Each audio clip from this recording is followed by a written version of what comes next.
Paul Baier looks and acts like a pretty normal boy about to turn 7. But so much about his young life is special. Good evening, I'm Bret Baier. You may recognize Paul's dad, Bret, as the anchor of Fox News Channel's Special Report.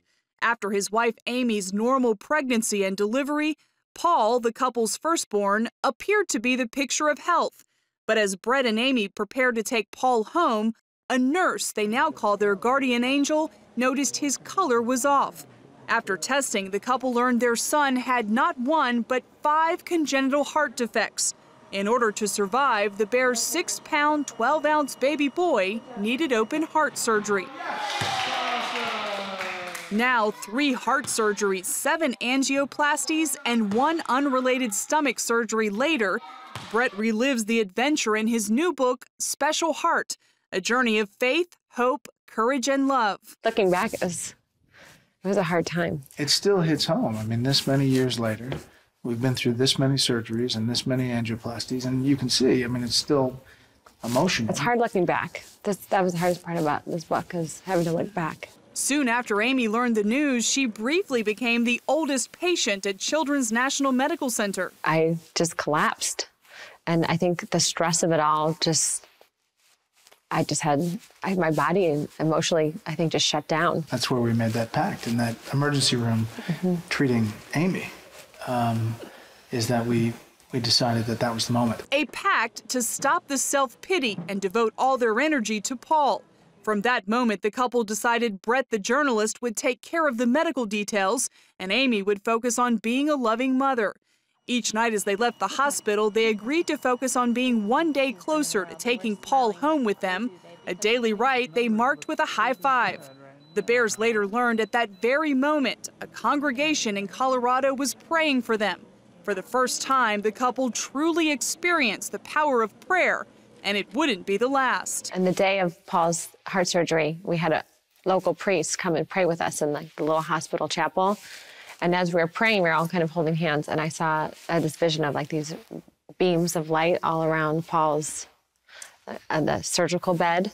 And I just knew in my heart he was going to be okay. Church is wherever we find Christ present. It's really Christ is present in the love of this family. Then, before Paul's surgery, the Bairs, who are Roman Catholic, made another decision for their son. Paul was going into surgery, and we realized he wasn't baptized. And, you know, there was risk going into surgery, and we just wanted to make sure he got on God's scoreboard beforehand. The thing that was special was that there was nothing fancy about it. It was just a curtain around a bassinet and beeps and wires, but it was all of our family. And there's something beautiful about having family members all around Paul, and we wanted to be sure that all our family members had met Paul. Fast forward 7 years, and young Paul is doing great.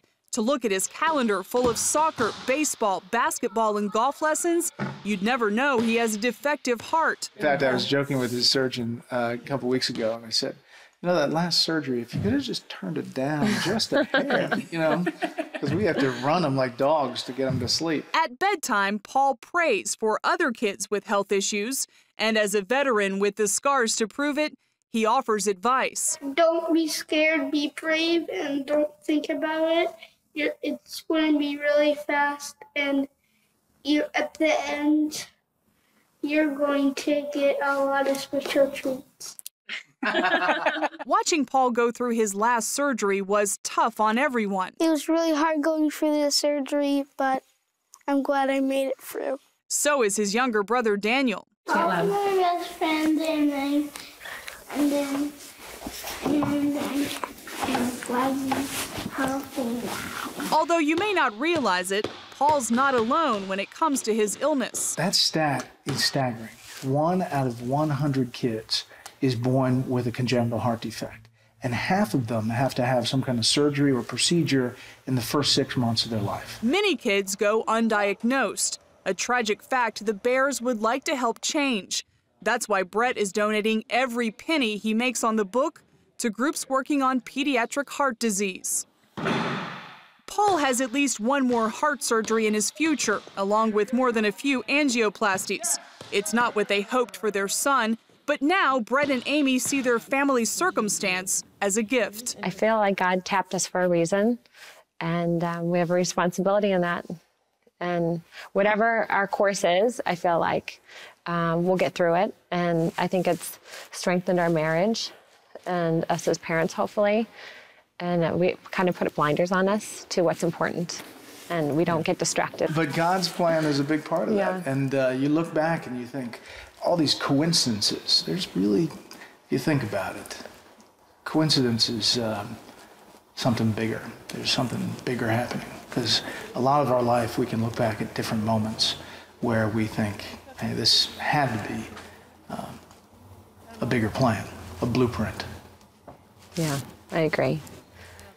And I think we're fortunate because we share those same values and thoughts, and together I think we make a good team.